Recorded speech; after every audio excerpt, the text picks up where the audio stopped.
Langa ya neman gudu neman kalin da islam na juwiye ta wannan sama kuma da islam sai adam to kan wannan muso na wannan ma do islam sai adam to kan wannan muso ko wannan barka na wannan ma ko to ko islam kama ko to fa kifra bala wannan biyo fo ban wannan da fo ban wande mi fo ban wannan nabiya Muhammad sallallahu alaihi wasallam da fo ban nabiya don ko wannan barka me ko so ya man wana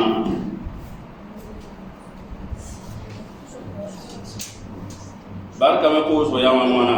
ya fatu ngi nga wannan masa alfo wannan belam do mano do mo me lo jero men ngamba wannan me jira fo do ba ko ninga na wannan bela fo taramano do fo jero men ngamba se fasama notoni alfayi barakubra fokosa wanna abarka don sai woro wani titi barakubra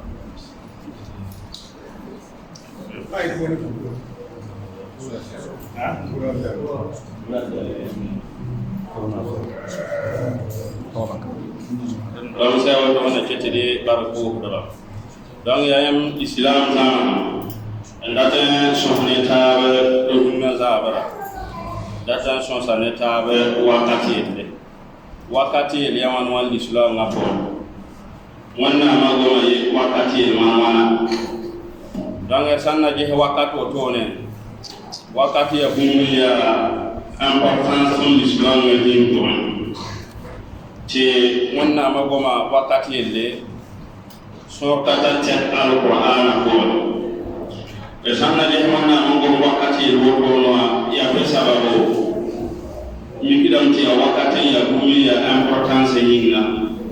le wanna anka le no wakati illa le masali musama turare no wakati ne kadhalika sanna je tuntu da mawso ale batara takan na wakato sawa da wakati ya bumi ngara kasale ne na yele wakata ben min mikidam ti sanna je alquran ko wannan moyla da wakati izin skata teka sanna je wannan moyla me yete wal fajr bam moyla ne fajr sanna je fajr me ya wakato e yi wakataram kosi sanna je wannan be me lam ci wadduha bam moyla ne sura wakati ni ngami to watu ko kinsenka yele ko tinduha wannan moyla ne wakatanga sanna da benye wannan moyla me yete wal asr ba moyla ne zaman sanna da benye wannan da moyla ne yum yete wal layli idha yakhsha sanna da benye wannan moyla kata teka da sanna je moyla kam tara token ne ban atara token ne wakato dan ligam to wakati la ayubumi ya bedere ila manna man kare no wakati illa ngom wakati iskata teka alquran ko kadhalika sanna de jene tuntu da majil faji la tara fakanna wakati sanna je ko wakati mu fajira tara wakati da fasama to ba ta wakati do fa san ko mi gam ce da woro ko yima ne fasan tuma wannan parate sanna de jene sa fara me yawo ne me tara wakati tawanna biyu da Muhammad sallallahu alaihi wasallam tiza fara wakati ya wodo don taran ko atara wakati ringa tara wakati yawa antara wakati me tiya da rure sami kam tiya da ruru ba ko ton ko sala wakatan kadalika sanna de je hela asara me woto ne kadalika sanna de je ma ne woto sanna de je samba woto dan sanna je ile ko sa woto ne ko sa fa illa fatara tokan na wakat dan ba sama to mate ko illa fa wakat wa ton tulowe ti ya futo fa alfa ba no zuri zunge e samba ha ko sa wato nan le ben jewa no le ra wato ne pagala mata e mi gamte no le ra le ye kumunta tokan na wakat bala ya chu sanye ti chume aya wakatin yi wakataran kusi وانا من شهر رمضان الذي انزل فيه القران هدى للناس وبينات من الهدى wannan mai ramadana tu aya wakat ni nga tu ni nga wannan mai shi alqur'ana ko dan wannan mai da tu wulgam ta ya tu ya samana ramadan tara tokan ne samana sanna je shabana ko man ton be tu ni nga masa wato no san yi kin tule norma ani atiya ramadana no le rakana ne kadhalika no le rasande belloji tu ni nga ko do shaban e bonno shawala ramadana poro fandu le ramadan bene fono le kana ne buri am tabaka tumbu ma wakati ya dalika sanna le ngese zakme ya wotona zaka wana manam ta ya tumbu alebe ya pilier yi sulonga pilier am posi yene le ben da tonkan ne samana walla biya muhammad sallallahu alaihi wasallam bi ga tonne yete ne sama to pam arzaka an ton san arzaka wato ne tun ta arzaka zaka ya wajibina don an dai zaka wato ne ta tara tonkan ne mai tara tonkan ne samana da fasan wase da fama wato ne te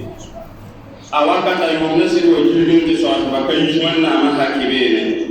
ti ya buto balle fama ne ta kai ne da hure fa pam ne mu kazalika sanna da benje hijin na me wato yana tara tonkan ne samana ووانا ميتون القرآن قوانتي الحج أشهر معلومات فمن فرض فيهن الحج فلا رفث ولا فسوق ولا جدال في الحج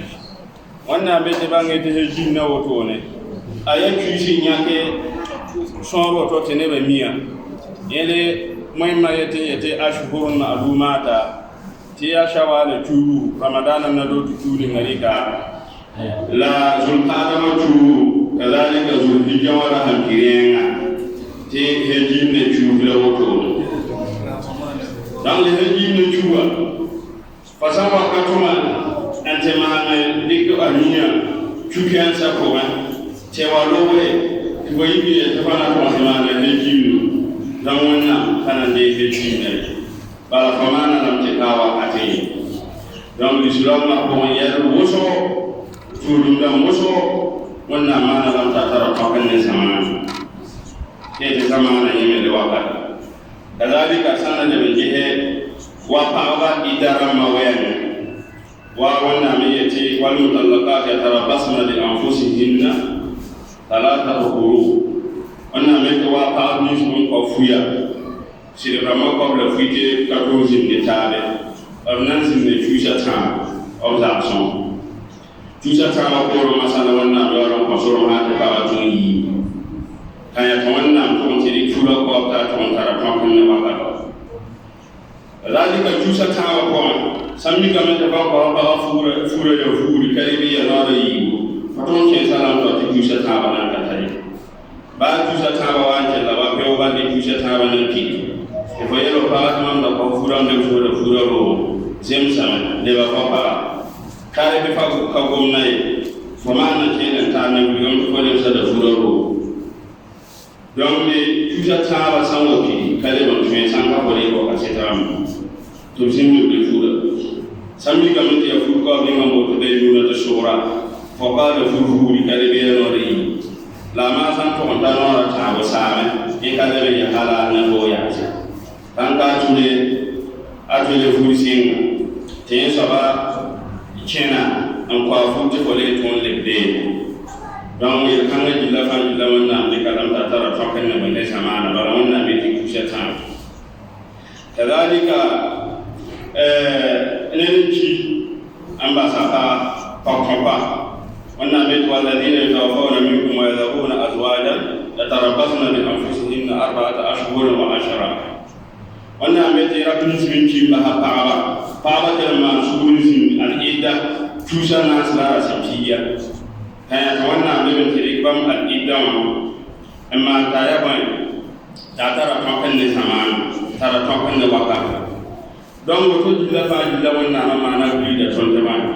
a wuri da tonta adin bi ka saran sai ma waka ta adin bi sai ka mace a waka ta ran jilfa jila ba go yon de ne in ma ka fa bara yon ti ya nyoro na nafo lahara karibe yundi ngana nafa fo duni kala nafo lahara karibe yundi ngana nafa fo duni la ma fa sama to shi woto ne batte fa wakata do wadan ko shi ban ne ya sala fo ka ko gumi ngana na fo duni fo ka ko gumi ngana na fo duni la la hara fo ka ko gumi ngana na fa fo la hara dan fo se mo o nyora vela me te wakata me ka sayf illam taqta'hu qata ta'ar wakato to ne ayawa suwa fa san ka cha fa ko ban tare ne cha fo non adin bi ka se ada enze ma wakate wannan mun ne wakaten se jilla fa mun ne fadi mun ne yomo mun ne sura wakato lazim kan en ba ka tuntu ma boda dan to ko sa tara to kan na wakato no le ra tara to kan na wakato zaka tara to kan na wakato heji me tara to kan na wakato wannan mun ma ne kan ne jilla fa jilla ko to ne yangu to wakato ko ne islam ko men ayabu mi important ne ka se adin ne adin bi se empa ma yoro awakatra ma jilfa ko awakatra ma fara do zalim dare la mate hasan al-basri lam ti yafu alimbiya ti inna ma anta ayyam ta arban fo bil ya wa rahamdamma jingi ti rahamdam yifo yuma ko fa ya wa fa matara bo ba halan na wa kuma wannan alaman tara jingi ti tiji ka ben nan ni wato abin bisu rilla mate da mi mo wani da fote alman ya sana ya san pa le sifo do ba mate alman na yi kaset ne fo fonto me foto mam ti so mam na yi kaset ne fo le be ya yo man na yi kaset ne fo la ma mo ko mo te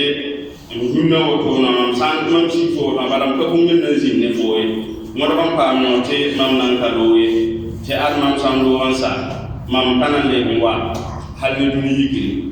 don rahmanda majil fandi lewo wakat dama fa wo minito lo fo wakat dam ko fa bo ban ka kanan le ngwa sambi kam ko ka bo mo da bo don sanna je na mingi na na wakat rama yena wanna kare no wakat yel bakira yeh wanna mo ayi zini ngai to anfiqu mimma razaqnakum min qabli an ya'tiya ahadakum al-maut فيقول رب لولا أخرتني إلى أجل قريب فأصدق وأكن من الصالحين ولن يؤخر الله نفسا إذا جاء أجلها والله خبير بما تعملون wannan wasa nan da mai cewa an fi komai ma zakana bumi ga ma wannan an fi yanke arzaka ya kan yin nafi min qabli an ya'ti ahadakum al-maut to tukun don kawayan yin kan hanin ne فيقول ربي لولا أخرتني إلى أجل قريب jikang mahala ile tawande yang sanda yo ne lama nyuran chino wa kadbifu isanda kon lama amra smart sambala karibe kon lama amra smin karibe kon na rasim biya karibe chu fa asadda wallahi lana ma ne lasam wa akum min as-salihin man dana yimin nabi sunwa ko yele ibn abbas ya tafsir mo bela lam fa asadda kailam te wande nana yakal la takon ko wa akum min as-salihin wande nana kinga min kiri heji لمن مات ولن يؤخر الله نفسا إذا جاء أجلها أدوان نام أنا يوم تيمورا لجل سان وكونتا لبان وانا متين بينهم كتبان يعطونا ترزيني كمان متي لا يستخدمون ساعة ولا يستخدمون تسمع كوتو نسان جمسا وسيبان بالتريتي سان يلمانا كلمة تريا زعلمورا سيبان من أوتو وانا كبو نيفو نورا تكاتا أجل سيبان وانا مناري وانا كيوان تاتا سيبان wannan kale ba hatti santa wannan me to hawasi ban min ay wannan ka ba hare sambi gam te woto na ma non do no de mer wakata man kana bon yari de wannan kana biiru mo don alquran ko ne ba yi go ze mo wakata wannan me te wa aqbala ba'duhum ala ba'din yatasaalun qalu inna kunna qablu fi ahlina mushfiqin famanna Allahu alaina wa waqana adhab as-samum wannan ba nan da bidirin yace ni ka ma sawa wannan nana da mai ban me ya ni some bala ba kaje mo wakata to wannan to ndo ko ba arna to be ta arna ka ma san wato be arna ko ne objeta ta go to ne en so to suyo no ina wannan be to aqbala ba'dhum ala ba'd sa to ya alquran ko so so wannan be te wa aqbala ba'dhum ala ba'd to mo ne ban ti sa ta ban so fa iya arna ko mo ne ke heda arna dan te abiyaran so ta masa lebe te mana wante yam wato wannan wato ma nyam sai wato te ilfan illa wato na ta arzanan ka لأن كم من يتامات إنا كنا قبل في أهلنا مشركين أتون بدون كان أتون يمين نبي يهرمني أو سامع شو يتي وانا سامع نوتون المانا سيتي وانا بيدك أم تدي بحر وتون بيدك لنوي المنفاسي تون ده من بورا يوم وقدم من ذكبات وقدم سيري تفاني لا وانا بيعمل للبورا فمن الله علينا رجت وانا نما تنيما ووقانا عذاب السموم كنت سموم من القطار فني يقولون نبتا من زين وقتين يتولى الذين كفروا لهم نار جهنم لا يقضى عليهم فيموتوا ولا يخفف عنهم من عذابها كذلك نجزي كل كفور وهم يسترقون فيها ربنا نعم من يذكرني الآية أخرجنا نعمل صالحا غير الذي كنا نعمل قال أولم نؤمنكم ما يتذكر فيه ما تذكر وجاءكم النذير والنعمة والذين كفروا لنم يزمع نفسهم سيدا نتنونا سيتنا لما نفسهم سيدا يا كفر بلا كفر ما نفسهم سيدا بلا بسان يتكافر لا رمو ويا قاقال لكم تكافر والنعمة يزينك كمثل الغيث أعجب الكفار نباته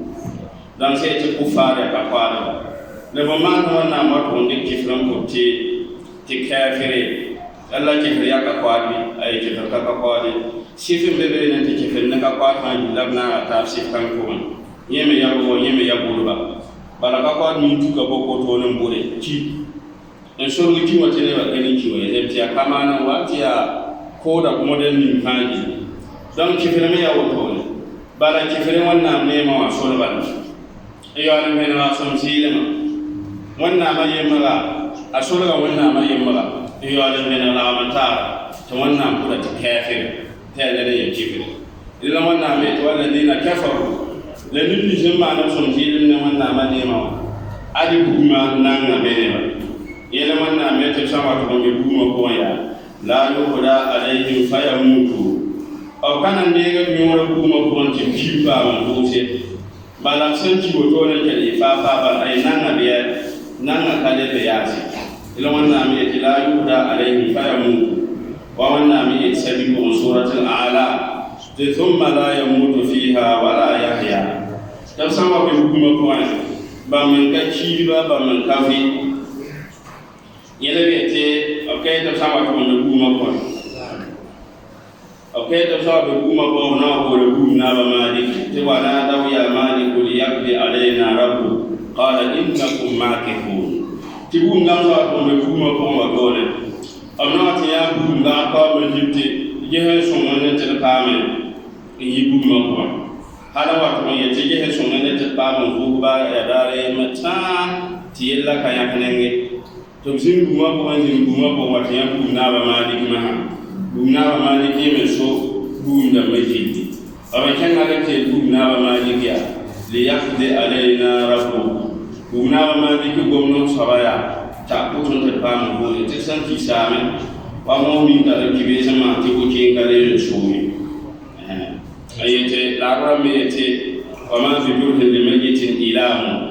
ولا تنسى كنت نقولين وكان كلام سبياس إذا كان تلقون مالك تأكلون كوا تفسير ما مثلا لم بونا مالك سين يوم تقول يا ولد فيتي إنكم ماكثون سينا فاسدين يدري سين يوم تقول وجمنا فاسميا يوم تقول أقول يا يوم ما سامعتي متى يوم هم بعنا سوري أتاسوكري لا داري من لمن ناميتي في يوم كان مقداره 50,000 سنة يوجس بهم لا داري من تامسنا لكن يدوم لرحمة يوم تشبههم دائما نعمت لا يقضى عليهم فيموتوا أدن سامي بوما بو كان ديرو ياتو فامي جيمبوسي ولا يخفف عنهم من عذابها وبلغ بينو كان تدات نعمت با كنيا دار كان لوسي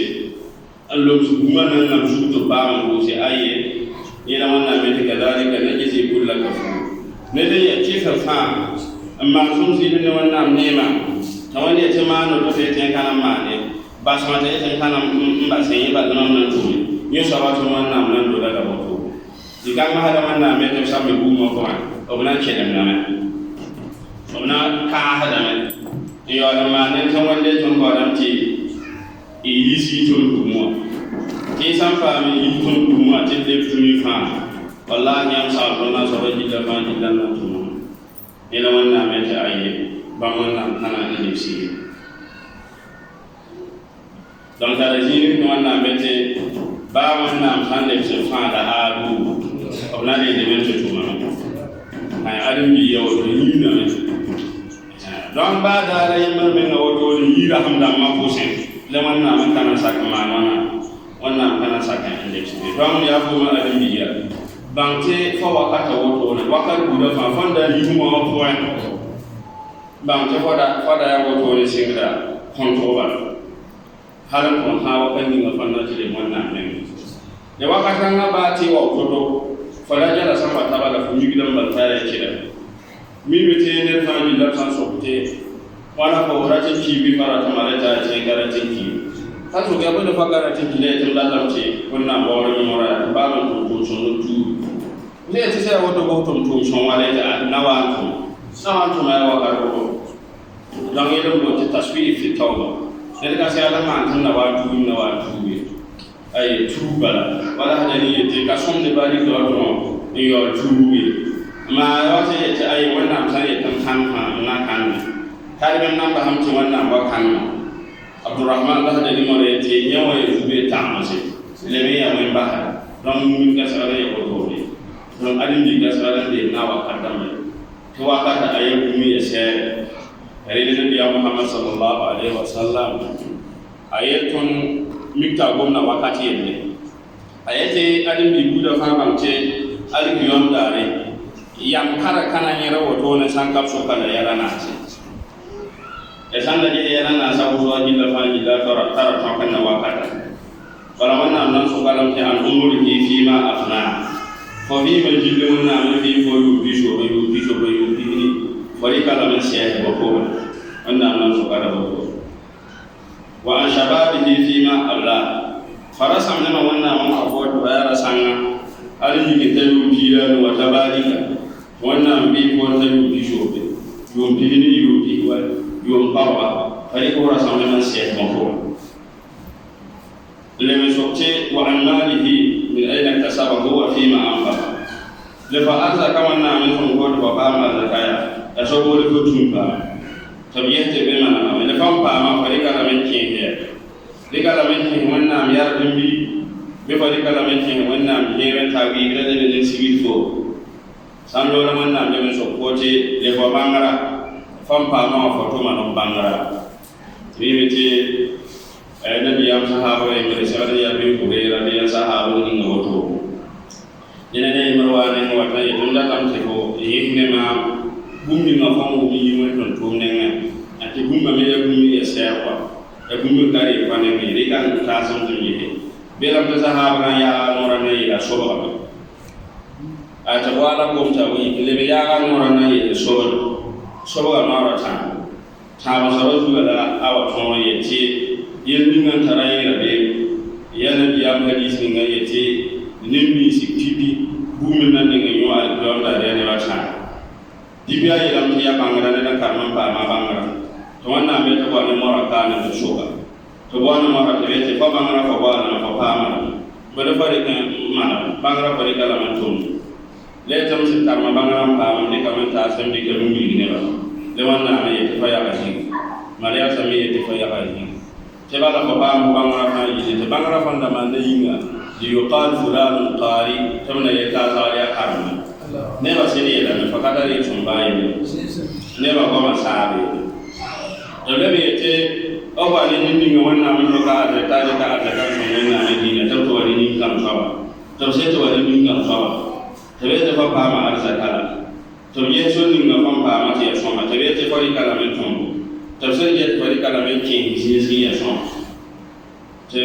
a shok fot ko se de ti se de wodo le de fa ya ma fi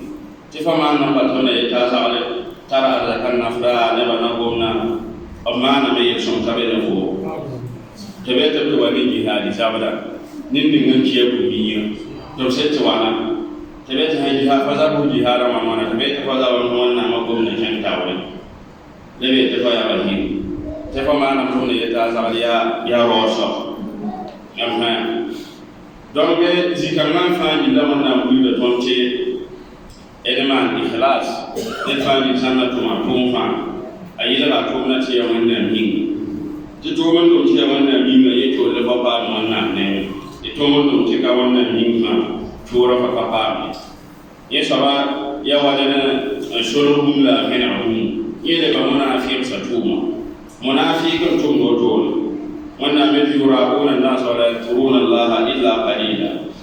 babi ya ta kan jile ma ta ne maya da ka tin wanna me de san ke bilba don min ni ya ma ta ya saba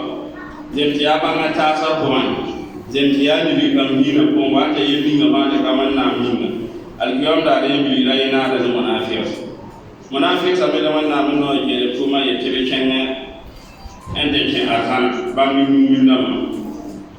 alkiyom da ne ta yi me ken arhana na nura pe faton to min na tiya to songa fa yen nan de bibiya ro da ko gen bibiya ro do ne ken ta ken arhan to munafiq da bam sama to ken ne ni mi ya ma ta ya ram ban mi ya ra wata cibo ikama hadamna bo munda mama yete kunzuruna na qatabis min nurikum kollene te pame tunuro be na mete ke azam lawanna bahta mala sayida ti irji waraakum faltamisu nura debene ko ron he ba nura be ko ron ma kale ton le duri kale na ton le mo duri ga amba antala har bo ron ma na atuma katoma yona mete faduri bainahum bisurin له باب باطنه فيه الرحمة وظاهره من قبله العذاب. donc si kan hada wannan nan ba ta kana la ma ha ba ne ta ta mu shoka al mu'min da man tibe kana ti yol so be al munafiqun be kana tibe yika donc wana je ta man ko ma je wala donc wakata ya wo e ban to wakata yelle al jom dare abna so kala wakata yelle wadan karam hadisi na masma kana en tawasa ti yam buga faare ne fo ka yel kan anasa donc yel kan anasa men ya fami ngamo de empa mo da wakata ko ndo ko ndike fo wakata mo to anti senzalam ti nyor kabe tena biya muhammad sallallahu alaihi wasallam ila me tini matani maqulun fihi ma kathirun minan nas biya muhammad ila ti ni me yibe hadisa me sahih be sahih bukhari ko tini me yimbe ne ba ji fan ji fonna ne ma kan ko ab ka pa mo ne ma kan ko yi kathirun minan nas don ye ro ma bu gam tini ni zum pa na mi on ne ma kan se yi ba ko ya biruba dan ne ba me sa wakata check te be ti ne biruba na pa ma ni on ye kan ko se da ya fon check pipi na biya me am don et asihat wal fara ti ya la fi la jiwa donc hanta lafi modama ti fala ko ko ko pami ndari ko la ko an se ye zal ko ere ki la ko ko mo ñu ninga na fa ko gane la tana fora ha le watinya ton zaman kana masante ninga watin ni si masan siena da awakata zalamba de fasante de ke yetu ninga tumna ka tu ninga na fa duninga ka tu ninga na fa laha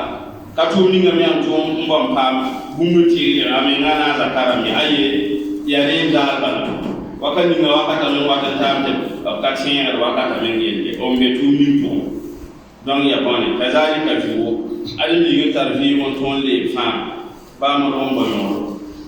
te alfa san ka bono wakata me ko mena 50 men wakati le ba kedera katon ba mi won tumi son tumi ba fa na pa mon tumi akatoni wa wakani nga fanda tarbiyon tonto me enne biya muhammad sallallahu alaihi wasallam te nyawa ya ni madam yi tene ba jilla fan jilla bi ta boni yel kan ko wato lo wodo ne la to sabla to wata sa ta ge wodo ni da sai to wando ba ka to to if you some me fi wata sa te me je te bi wani sai na la zalan ba donc te bieti alim bi sanda tan to musa a wakata ma wodo ne be mala sirran ma ile be muhasabatu nafs adin bi sirran je na yora wa kala wa kala bi da fa en gete wa rem to tamman da ma ko to wannan bi sun wa mera ma na wodo sanyi faji labje na tuma gete yalla mi kibo wa bane mam tum tenana fa roge ne ta mam tum hanga yalla ta wannan rabo yalla mam tum hanga akana yi bonne mam alkiyom da dan fa ta so do to fa mi gidan ko ka ba ta wa ka ta ma sebe ta san waton ton ba ta hore zafara ko wa ta man zafara wa ka ko la men hore la na be tuma na fe dan mun ni to wa ka ta mun la fa jila ka pon fo le ben ti mi la ko ma na fe dan ma sa mi ti fa ka ma fa la ka ko qur'ani zin ka ma imiti kan jila fa jila yel som na mo ko hede fo tuma ka ra sa le be ya den de qur'an ko ma wo zin ma zikiri subhanallah walhamdulillah la ilaha illallah to be da beti ya turu ni ngama nama en sa ne ba to da kanya kwae sanna ye turu no jili kan jila wana mi en la ne ba to la o nya kwa on wa ye te ku si fa jira rakara yi zafara rakara na sala sara rakara na mali ba rakara ta sanfara rakara na zakata mani ti bida sama ko ya woto de ya ka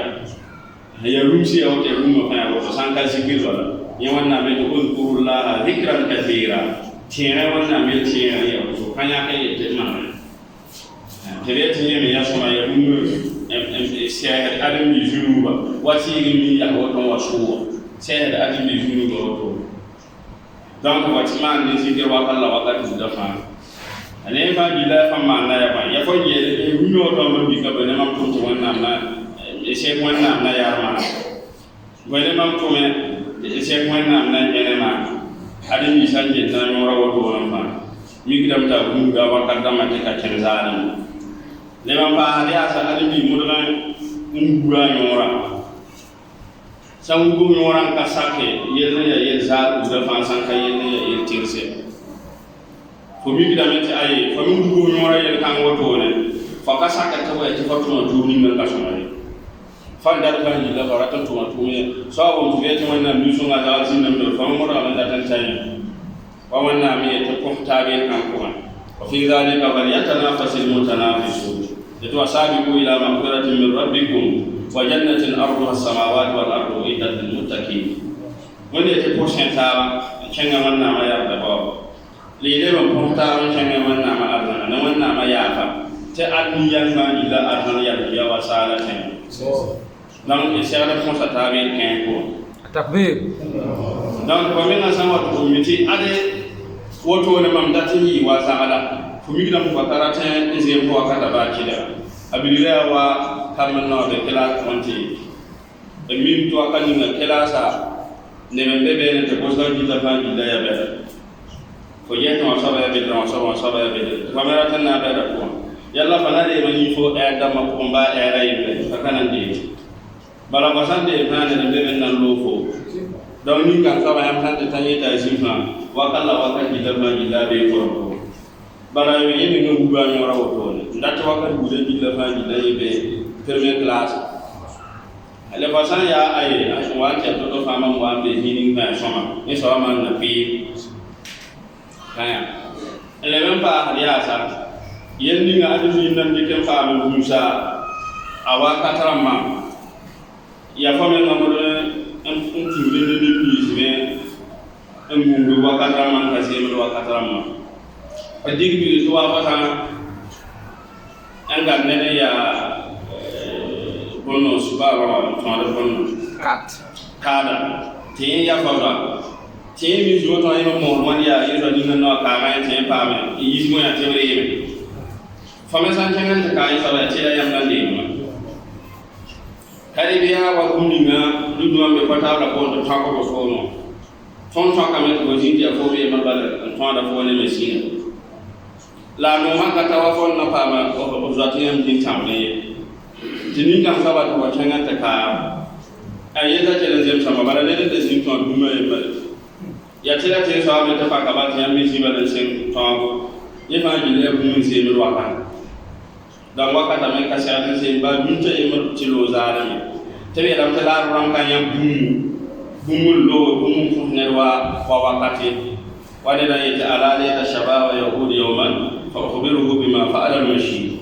ayaba me te tato yalla rasamna samana kanan lim wa bada re matambala timbulga ne kem na ya toto Allahu akbar ha le takne le fahanti fon ne ya ni pam so ba ne ya karna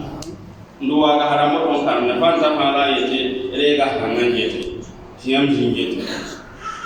fole ban tamte ya ne zi baya butugen le fataka te ne ya manna ntiyar manna mai aziyo da tiyam shalla ma ita de question so ko le tiyam manna mai de man subhanallah alhamdulillah la ilaha illallah la zingen kan Allahu akbar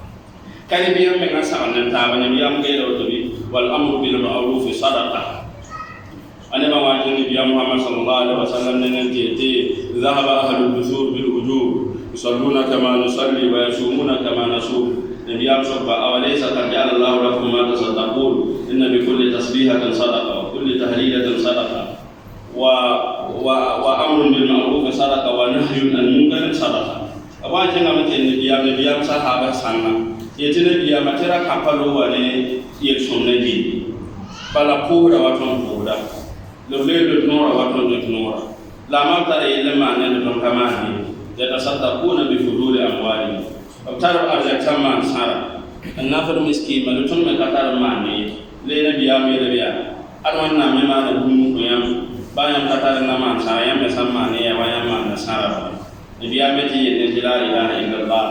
ya sara subhanallah ya sara alhamdulillah ya sara foji woto na men sa no me bi ma re armano to mano do man na mo ya sara gila ko me bi ya ti yeli ga yamma na ka so me samma ni ka nga fa ya men na yede yeme ga ya sara ne biya bi la woto ne hala wa ko yete ne ma na fa ke da ta fa yeme nga ko da yesu Allahu akbar de sahabe te biya ma den na mana yamlo mete yamlo gumete ya sara ne biya me ta san kengan tiyo ana fa ma jumi ko be te yi ne biya me te ya woto sande kan dinga halano na fa me yesu donc yel kan jila ma yel son tuma anna yene to wakata razeme to sa nan taba yenya fa na ko tu tama sa an tu de tebe ti gulops ne na ko gulops sa amam da wami haya yene ne da dum za wakata fa famen na kenye nindi na fa na ko ne biya mete ne fa jila je nindi na ko donc el mimete ya ramadan ko ne ton ken do yeme ya wakatan hawata ba ibe nabi Muhammad sallallahu alaihi wasallam awan me yi bara dugo to non waye amin amin nora tam an siga de sahaba so ka ne biyama yam da zama ton ne tema amin amin nora tam ton kan yam so ne ne dina biyama ta aye tiye jibril wa bam ne wa ma da do de jibril ma ba bam sinan jibril ne ye bam ye ta amin bam ye le yala tam de jibril chwa jibril lamte wona tani ni yore ramadan mi ga da baya fa yin sonde nabiya silet nabiya beta amin le ta wona tani ni yore nin ni do mi ga ro be yibata wana imati ya bawa ne sama kale de biwa ne da yemere en ka tike arzana ye nabiya beta amin Allahu akbar la ya ta wona tani ni yore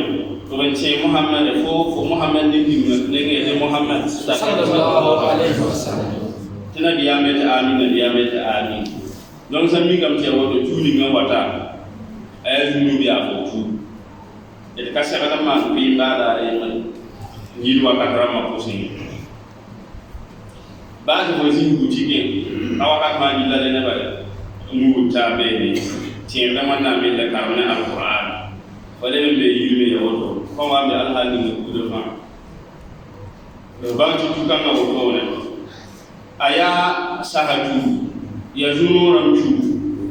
ti annana lawanna man saka son to pama juwere le kana pama ronna le fo ma ni nga wanna ma ko saka son ko pama juwere bu mo ron bon yo juwo ko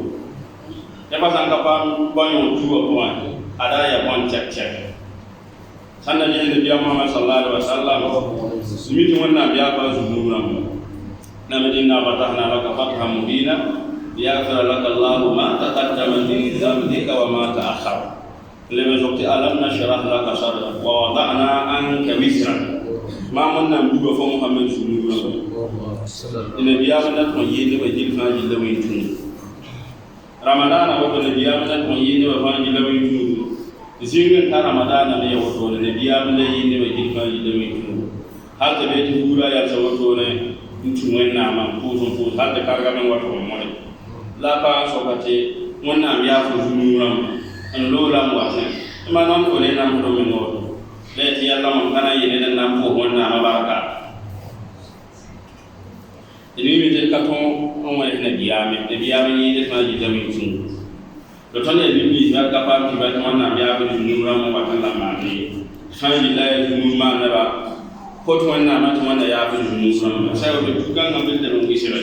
ko to ta na ya ko ni mu je nabi muhammad sallallahu alaihi wasallam ya to na bi da ramadan ko to ne ari ba manna bamwana bingle ne da beta bamwana manna ramadan ya yesu ninga wanna man kana yatamana karamati golsi aye wanna men fa innahu li wa ana ajzi bi to beti tur majilla faji dan dan to fa wanna bahalam to golhi sunna ko to ma yemre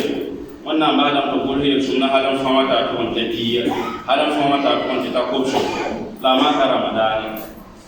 ramadani bara ramadani min lam taysubi to wannan be dinna mai wa fasaduna ajrahum bi ghairi hisab ta an wannan man nan do shuma da ba to mata kai da wannan be da ila ma me te be ghairi hisab awata mana rabtaka wannan fage da je la to mata wannan nan da wato bi ghairi hisab wannan ya kada man ban ka je konta ko me na wannan nan ce wannan mele yana ninga yeti la tan faru fazai ma manna sanan boya kasate aye Allahu akbar wannan yana ninga fa men sa le fon mana fon ka ko neta a jefo gati Allah yakdabu in tarakta su'alahu wa bani adama hina yus'alu yaqdabu wannan yana ninga da ba san ba han ka ko da kan wannan biye da le alim bi ba san ko san yi da ka a wata yin don wannan da aron kama kai ne ta wannan mai ta kosu ba ma kukan ya ban wannan mai su til kosi to son le man fi ayi da man fi ramadana ya ne mi ayi ne ma mele be ya muso laylatul qadr be kukan ra hamdi ya wa ko yemi ya dumi ga wannan mai ta damsika alquran yo kanga yati inna anzalnahu fi laylatil qadr وما أدراك ما ليلة القدر ليلة القدر خير من 1000 شهر وانا من بمشي القرآن ليلة القدر اليوم محمد كن بيفو ليلة القدر اليوم وبيت شكر كما شكرت على التعزيم ينم بيتي يوم أسير يوم بيت إلا وانا من ليلة القدر اليوم خير من 1000 شهر تايب خمنا إلى نريد وانا كيوتور من يوم بيني لذا جه وانا ممان نفسي أصلا يوم يمتى أوكم فامي إني لا زكي شون ذلك النبي محمد صلى الله عليه وسلم الذي من قام رمضان إيمانا واحتسابا غفر له ما تقدم من ذنبه دني غني يا رمضان اللي ما اللي نتشيت من نامنا يا فاز نورا ما سريع اللي بيتلي لك القدر ما يوضو wannan mu'amma ninni ga sai son ta ba mai da kada ta sai ni ya da lailatul qadr imanan wa ihtisaban te ya lima mo imiti ya manna men sai salan ran ton da dai ce ne so ne ko wannan ya ba junura mo da hufura lahu ma taqaddama min dhanbihi wannan ma ya ba junura mo ne tawo don nan ko wannan ko ya ba junura mo ko le ko wannan ko na zaman na ba sai kuna ce mun yi sa in yi risa da ba mu mun be ramadan ko mi to ka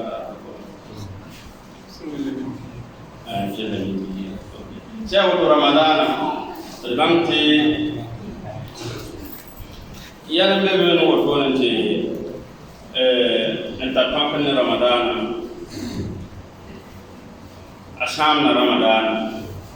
yan sanna me sam na ramadana tun min ta alama no ramadana sam wala nan no la atiri bi kaliba ayuko in ramadana sam ya tila ta mana sambi gam ti futo tila ta wa don do la ma sambi gam ta yi mam ma wana do ramadan ba dan ta tere wa so ya wan to ne fa ramadan singa wala singa wa ma ne ba jilla fa jilla ya ba ka be tere tatinya ko mi yukari be iri botola ayi woto no bale nya ko mo ke ina biya Muhammad sallallahu alaihi wasallam bi ramate ye sawaya wanna mi dilo ya wanna mi dunu bayi martabe na Ramadan sama to lo wa kana mo jumhur jilma billahi wa sanga imam maliki yace ana yo kame nan kana dia kana yu Ramadan sanlo fa ando lama jumhur ba mi ramate kawon imam maliki mi wana da dinda me yede sabab ni yimi yedaro amana ramo mo mi hamde wa jumhur ko men mon ta kam wala wanna mi ramte wanna min wula to yede la to amizna inna sina aw akhtana wala ne ni yimi ma yede kale be de tumi ma yede fa wannan sana min kai biya Muhammad ne inna Allah rafa al-ummatil khata'a wan nisyan wa mastukrihu alayhi biya mete wannan amsan ba hamam sama ko tulun tume ko yulun tume ko marwato tum ne ba ko le Ramadan ne wa tamro ko tuma no do so sanga ma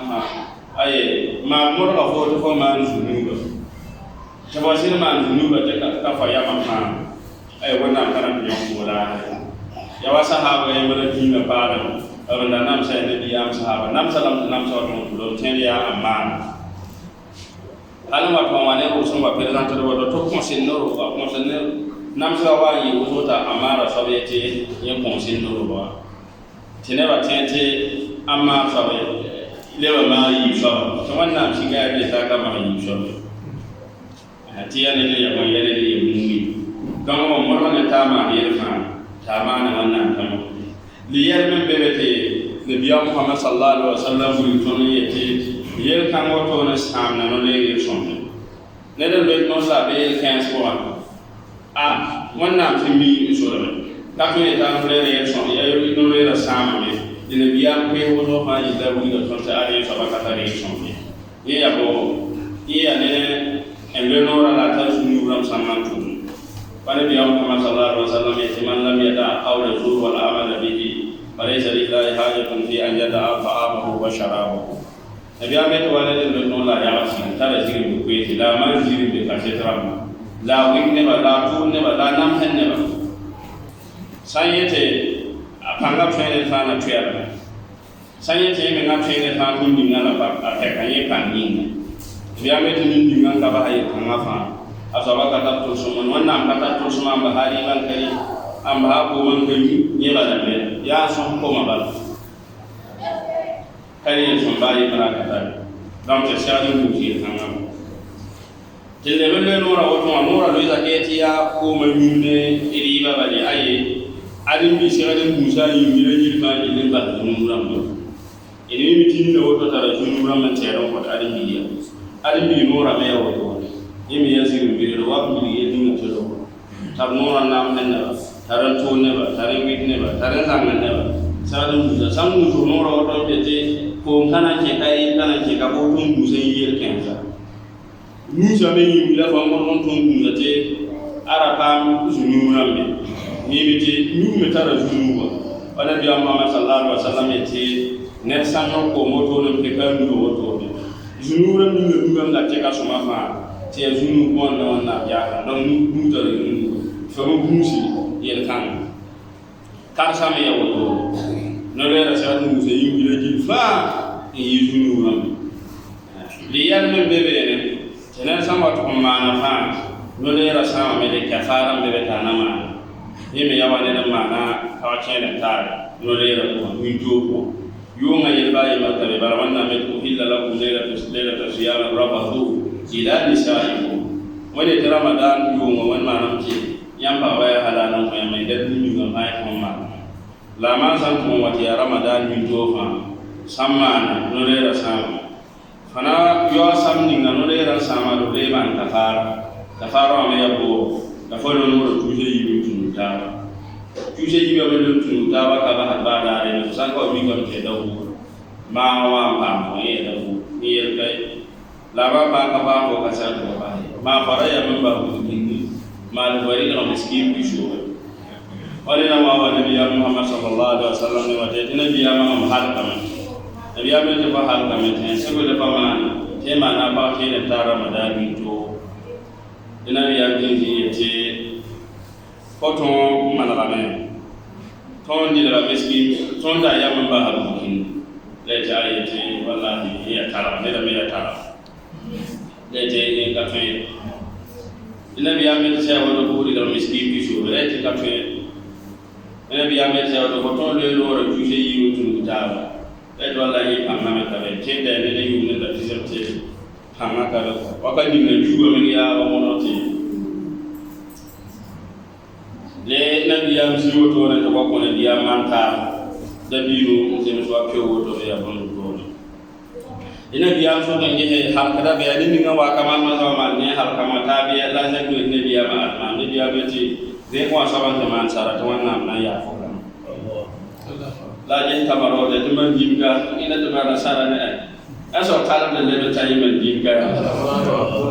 abe ne biya la o ha te me na o to mo Allah dia bisa saya untuk bari bentiri cuman nak biar dia ini sama ya tahu lama saya ada terpangga lalu ada tertoma ya kensa waktu lebih nanti saya mana kazali kan ada ya mana Ramadan awal siapa yang jelba ambil bana nam soda mana bala bahasa pui model lagi bani ngapa mengaji nam cuman sansa dekala kam nam pamada ia fabah Ramadan soda tu lebani nga mimti a zalma ta do ma ida pa la fe ko yami si ma ay mi muda wakati donc ye saba wakati na ila ye da me da ye tiya sa ko so sawal la me ye fu de mo na sawal la ko ye de be sawal la ko so ka me sanna je ya wachi do la ko so ka zawar ma ila ya kadhalika wa ko so ko la pa mi ni na kama bamme sanje ko yuda na am sallallahu alaihi bamme ma na wodo ha koda mo wa belu kadhalika ne ya baya zai ta sami ke san baya to ne ayi tunde no ra ko yuda kana nam sai mai dam sai ko sai yi bele sanne ta samba habali sunna yi ta bada man na me ta sanne ta sabbe sunna yi bada man na me wa anta sumu khairul lakum annabi yazimi ngate bamda wa ko ne ma ci da nabi ma e cin ni ga wodo ne cin da ce be ban ko wan sannan be ban ko wan sannan ka be le abi ce hada wa ko ta bam sannan waka kan sannan be ni di fi zo to ne ma lo to ni to wa za ko ni da kan de ni vision be bam sannan ni vision ka be ba ka sam ba ma